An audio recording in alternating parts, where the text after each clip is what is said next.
So let's say you want to do one of your big goals in life is become a bodybuilder. You want to be Mr. Olympia someday. Where would you go and get your advice?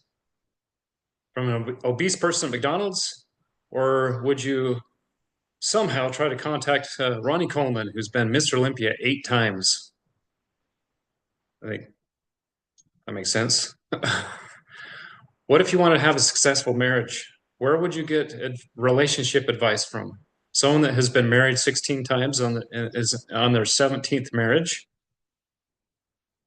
Let's say you want to have a successful business and you put a lot of effort into getting a business open and running. Would you talk to someone that has never operated a successful business? If you want to close 100 deals as a real estate agent, would you talk to someone that just got their license?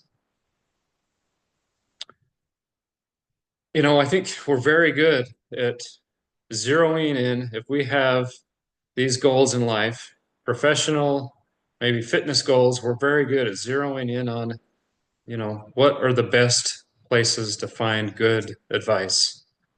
But there are many aspects to life.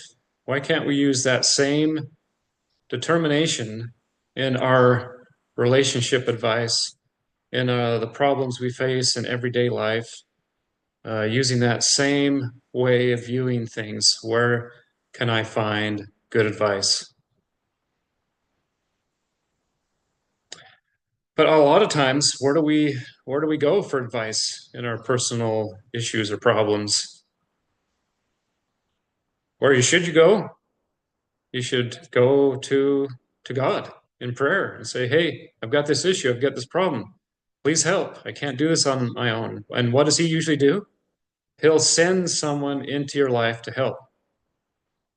But back to the first thought, what do most people do? They talk to their friends. Why would you want to seek advice from someone that's equal to or lower than you on that wisdom scale? Why do people do it? Because honestly, you don't want to change. You just want to feel justified in what you're doing. I've caught myself in doing this, It's the easy thing to do. Call a friend, hey, this is going on. What do you think? Oh, yeah, for you, just reflect back what you want to hear. When someone's in a conflict with a spouse or someone they care about, their tendency is to call their friend and say, "Can you believe what this person is doing? My husband's doing.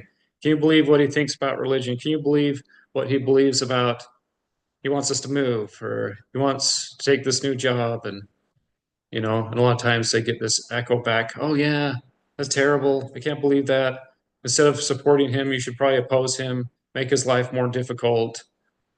Hopefully, that's not the kind of friend you are. If that is, you're doing a disservice to that person. So, really, the question is, do you want to improve in your life? Seek wisdom and direction from those besides your friends, unless they're on a higher plane.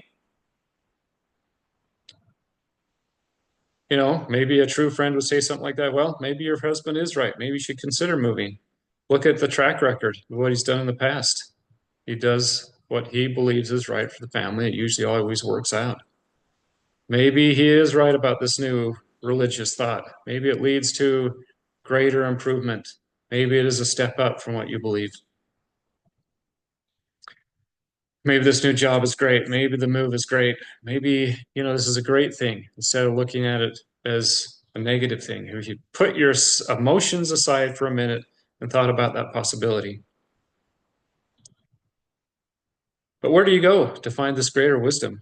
On the home front, I think it's very helpful to make a mental list or even write down names and numbers of people that you know in different professions, like HVAC guys, masons, home repair people, fix handyman, car repair people, roofing people. Make a list. I had my son call me a few months ago. He had problems with his furnace. I didn't know for sure. So I called someone off my list, said, "Hey, this is the problem. What do you think?" Within a few minutes, he gave me a couple ideas to try, and it worked. I had a problem with the bifold door. Couldn't get it to come off the rollers, the track. I tried everything I knew, didn't work. Called this guy. He's like, "Yeah, try this." It worked great. Now I got a door that works. I wish life was that easy.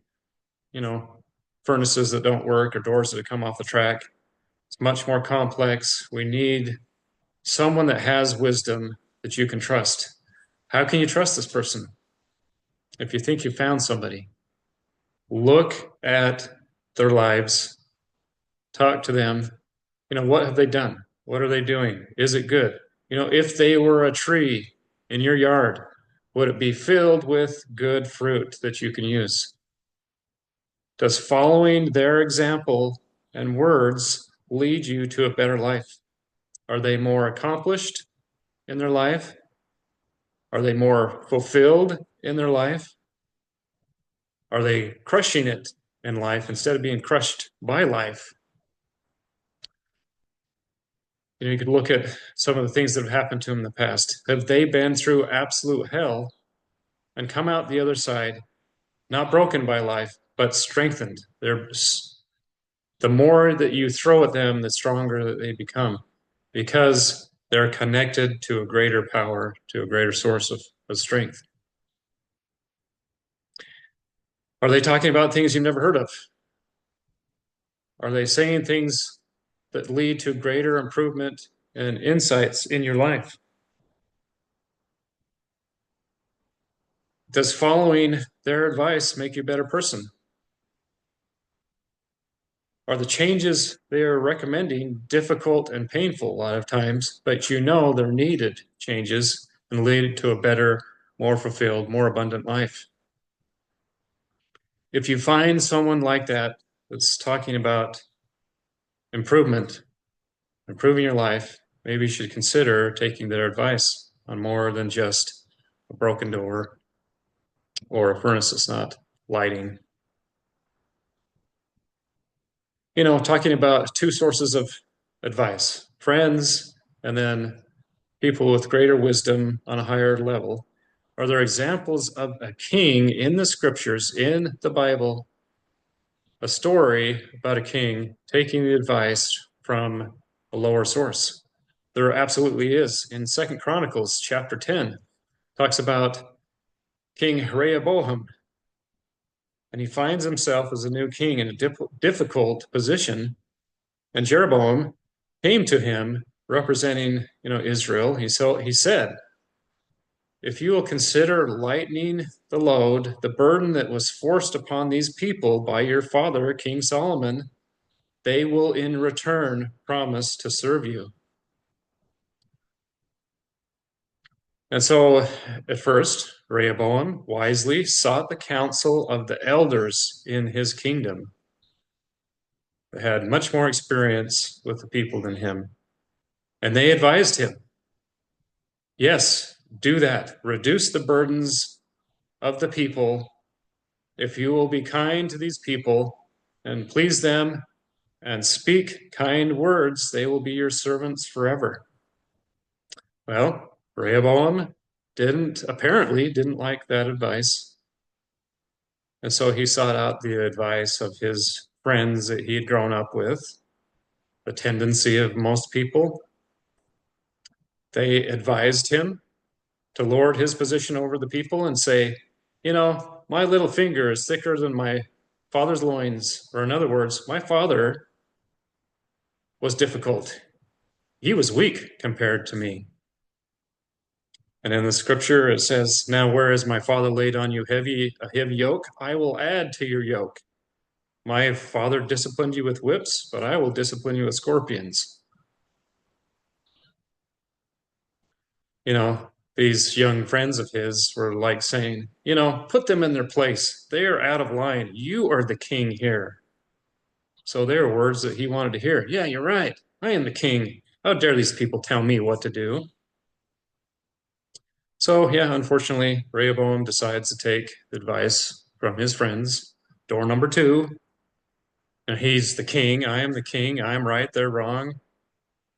So he tells Jeroboam and the people, I'm going to go with my friend's advice, and I'm going to appoint new taskmasters to force this new labor, additional labors. And how did the people respond? They responded by killing the new taskmasters and rebelling against Rehoboam. And he was never able to control this rebellion. And because of the decision he made, instead of lightening the load like the elders advised, these people rebelled, and 10 of the northern tribes of Israel left and went with Jeroboam. So as a result of taking advice from someone lower in the scale of wisdom, the king's kingdom was greatly reduced. He made a bad choice. So, a lot of times taking advice from someone who is greater than you requires sacrificing your own will, your ego, maybe even making do with less for the benefit of others. That's what it requires, taking that higher step versus taking a lower step, doing something that's for your own benefit, trying to make yourself greater at the expense of others, which is a short-sighted desire. Everything would have worked out better for him if he had listened to the elders. In the end, he probably would have gotten exactly what he wanted or needed for long term. It's no coincidence that usually good advice requires growth, change, humility, standing alone. You're different from the crowd. While bad advice is like taking the easy road. It's a growth versus decay kind of mindset and what it leads to. So seek for higher wisdom. Seek for the elders in your life, not your peers. Start with your parents. They're a great source of wisdom. Don't do the easy thing.